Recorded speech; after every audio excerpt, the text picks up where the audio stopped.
the weekly love dose, an opportunity to talk about love and dive deep and explore the places in ourselves that need a little more tender care and support to evolve, to grow, and develop.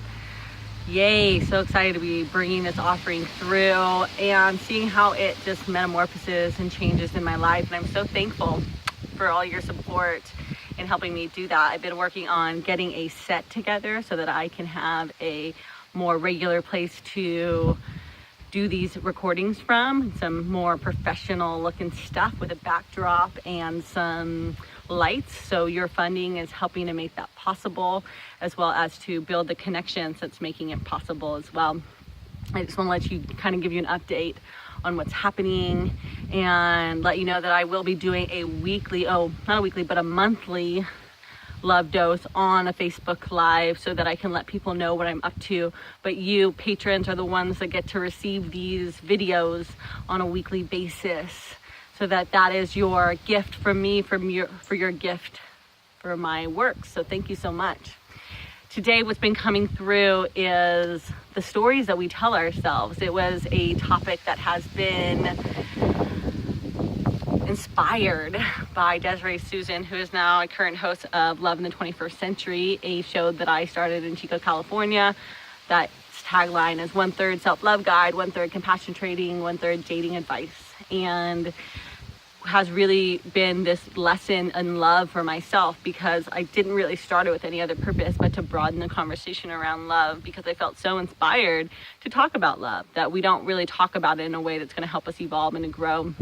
And so really wanting to focus in on the self-love aspect of that, really starting in that place that in order for us to love others, we must learn to love ourselves more fully. And sometimes that comes in the form of learning to love others, our family, our friends, our partners.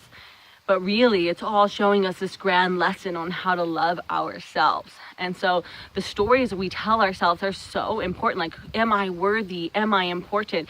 And how these micro stories kind of go off in our mind from time to time. And if we're not paying attention, how easily they are affecting our realities. Like, that's the truth. I experienced that as well. I've been kind of just laying low and relaxing. My body's been going through these hormonal changes and, natural, normal woman stuff that happens every month, but just really allowing myself to do that. And one of the things that's happened is I've forgotten to do things, or I have forgot to trust my intuition. Like, I should listen to that reminder that's going off in my brain, even though it doesn't really make sense right now. I should just still go and check in with that person to see what that intuition is about. And so it has left me forgetting to do things. And one of the things that I forgot to do was call in on Love of the 21st Century with dear Desiree Susan and talk about the stories that we tell ourselves. And, she was totally okay with it. She understood. I was driving, transporting little Naya, my partner's daughter, and no intentional fault or foul, but at the same time, these stories that go off in my head, like, man, you let it down, like, how could you? And these stories of failure, where I have these places in me that I forget that I harbor inside myself around not being good enough. And they go back to a long story of past failures, big things that I messed up on, losing jobs or getting in trouble with the law, like big things that I have in there that that are working through and forgiving myself for. And it's okay, like, to remind myself, like, all of that stuff is part of my story, but it doesn't define me and who I am. And it's really in the lessons and in the learning that the opportunity comes through to grow. And so reminding myself that, like, it's okay to be learning. It's okay to have these stories, but it doesn't necessarily define me and who I am. To practice self-forgiveness, to forgive myself of my own shortcomings so that I can forgive other people of their shortcomings. Like, that's a big lesson that's coming through, to learn to be gentle with myself, because I see how I wasn't at first very gentle with myself yesterday. I was like, oh goodness, I can't believe it. And I was trying, I was really trying to be gentle with myself. But I was like, okay, how could I have forgotten? Why didn't I do that? And in reality, it was part of this grander lesson that I'm learning to really show up for myself and to set reminders and to have better boundaries around my own time. And that was such a great lesson on how to show up more intentionally for myself. And that was a valuable lesson that I learned by something very simple, forgetting to do something that was important to me and important to somebody else. But there's a million other ways I could have learned that, and I prefer to learn it in that way.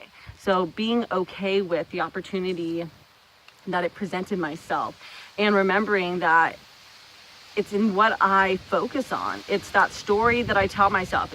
Do I need to attach it to this failure story, which is not a story that I really identify with, but that I do harbor, because I believe we all harbor different stories about ourselves that we sort of project into our realities, like, oh, this shows me that I'm not worthy. Or it's an opportunity to look at, to love, and to bring healing to. And so that has really come through for me, to remind myself that I am worthy, that I am okay, that everything does work out for a reason, work out as it's intended to, even if I don't know what that intention was. And when I listened to the show, it was fantastic. And I really recommend tuning into Love in the 21st Century. You can go to www.kzfr.org and look for Love in the 21st Century. You can look at the show from yesterday, November 14th, and tune in. It's a great show. Desiree talks about being vulnerable and sharing her growth edge, sharing some things that happened to her growing up as a child, and the stories that she was telling herself and what she had to overcome. Really poignant, important information. And one of the things that I was just sharing with my partner that's coming through is something I used to say to myself, and I still say to myself from time to time, is, it's all well that ends well. That's a saying that people say, right? It's all well that ends well. And so what I added was, it's all well that ends well. And if it didn't end well, it's not over yet. And it's because I have this belief that there is a lesson in life that we are intended to learn. Not that it means like everything's going to end beautifully and everybody's going to get along and everybody's going to be happy and yay, but that there's something to learn. And so if I haven't learned my lesson yet, if I haven't gotten to that place of feeling content and calm and still, then it's not over yet. It's not over being done for me until I find that truth, find that kernel, that nugget, that gem that is really trying to shine through. So I invite you to play with this question. What are the stories you tell yourself when you don't come through in a way that you want to, or somebody else doesn't come through in the way that you want to? Is there a question around worthiness, importance, love? What comes through for you in those stories?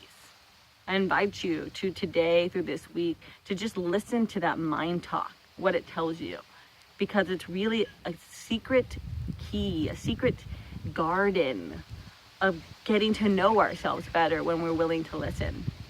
Thank you for tuning in. I love you. Spread the love.